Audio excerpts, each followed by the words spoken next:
భగవంతుడి సంకల్పం లేనిదే ఏదీ జరగదు. ఖచ్చితంగా ఇప్పుడు లడ్డూ వ్యవహారంలో భగవంతుడి సంకల్పం ఏమో, ఆవులు పెద్ద ఎత్తున పెంచాల్సిన అవసరాన్ని మనకు గుర్తు చేశారేమో, ఆవు నెయ్యి ఇంపార్టెన్స్ మనకు గుర్తు చేశారేమో. అదే మనం ఇప్పుడు గోశాలల గురించి మాట్లాడుకుంటున్నాం.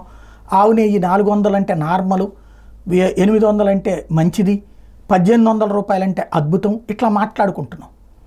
కాబట్టి ఒక చర్చకి భగవంతుడు ఇచ్చినటువంటి అవకాశమేమో. అదే సందర్భంలో లడ్డూలు క్వాలిటీతో పాటుగా కావలసినన్ని అందుబాటులో ఉండేలా చూడండి. ఇది అత్యంత ముఖ్యమైనటువంటిది. లడ్డూలు ఎప్పుడైనా సరే డిమాండ్ సప్లై సూత్రం. డిమాండ్ ఎక్కువ ఉన్నప్పుడు ధర పెరుగుతుంది, డిమాండ్ తగ్గిపోతే ధర తగ్గుతుంది. అట్లాగే డిమాండ్ ఎక్కువ ఉన్నప్పుడు బ్లాక్లో అవుతాయి, డిమాండ్ తక్కువ ఉన్నప్పుడు బ్లాక్ ఉండదు. కాబట్టి లడ్డూలని అవసరమైనంత, అంటే భక్తులు ఎన్ని కోరుకుంటే అన్నీ అందించేలా చూడండి. దాంట్లో కొంతమంది అంటారు ఇది స్టేటస్ సింబల్గా పెడుతున్నారు, పెళ్ళిళ్ళల్లో పంచుతున్నారు. తప్పే ఉంది? స్టేటస్ సింబల్ కాదు, లడ్డు స్టేటస్ సింబల్ అవుతుందా?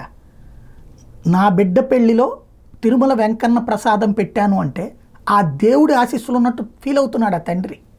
అందరూ బెటర్, అది ఎక్కడో రేర్గా బాగా పరిచయాలు ఉన్నటువంటి వాళ్ళు చేసేటటువంటి.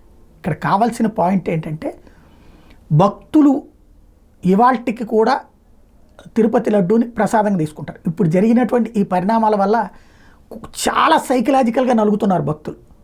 అది హిందూ సమాజం కర్రలో కత్తులు పట్టుకుని రోడ్ల మీదకి రాదు. ఇదే కనుక వేరే మతంలో అయి ఉంటే ఈ పాటికి అల్లకల్లోలం అయిపోయి ఉండేది. ఎవరి మీద ఎవరు దాడులు చేసుకుంటారో కూడా తెలిసేది ఉండేది కాదు. హిందువులు కాబట్టి సంయమనంతో మనసులో బాధపడుతూ దీనికి సంబంధించినటువంటి పరిష్కారం కోరుకుంటున్నారు. కాబట్టి అదొక పరిష్కారం. భగవంతుడు ఏ ఉద్దేశంతో చేశారో తెలియదు, కానీ ఒక పరిష్కారం కావాలి, బాధ్యతాయుతమైనటువంటి పరిష్కారం కావాలి. లడ్డూల సంఖ్యను మాత్రం దయచేసి తగ్గించొద్దు.